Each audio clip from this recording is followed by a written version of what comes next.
আসসালামু আলাইকুম রহমতুল্লাহি ওয়া বারাকাতুহু। গাছ লাগান, পরিবেশ বাঁচান। আমি প্রতি বছরে একদম নিজের থেকে মন থেকে উপলব্ধি করে গাছ লাগানোর চেষ্টা করি। অনেক সময় প্রয়োজনের বাইরেও লাগাই, যে এবছর তো গাছ লাগানো হলো না। এখন বর্ষার একদম লাস্ট সময়, আপনারা যারা এখনও এই বছর একটা গাছও লাগান নাই, আপনারা গাছ লাগান, গাছের যত্ন নিন। আমরা দেখি যে আমাদের বাগানে যে গাছগুলো আছে, এগুলো বেশিরভাগ আমাদের বাপ দাদারা লাগাইছে। আমরা এখন সেগুলা ভোগ করতেছি। আর আমরা যেগুলো লাগাচ্ছি, এগুলো আমি হিসাব করি আমাদের পরবর্তী প্রজন্ম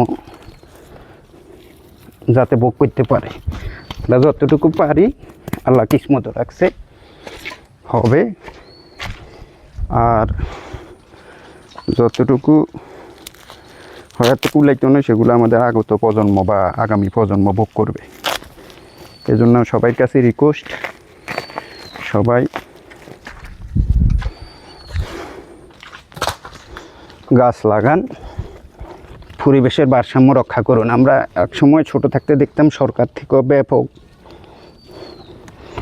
প্রচারণা চালাইতো গাছ লাগানোর জন্য। এখন আসলে ওই প্রচারণাগুলো এখন চোখে কম পড়ে। এজন্য সবাইকে বলতেছি, গাছ লাগান, পরিবেশের ভারসাম্য রক্ষা করুন। আর বিশেষ করে ফল গাছ লাগান। আমরা বেশিরভাগ ফলে বাজার থেকে কিনে খাই, কিন্তু এগুলো আমরা যদি করি, যত্ন নিই, এগুলো হবে।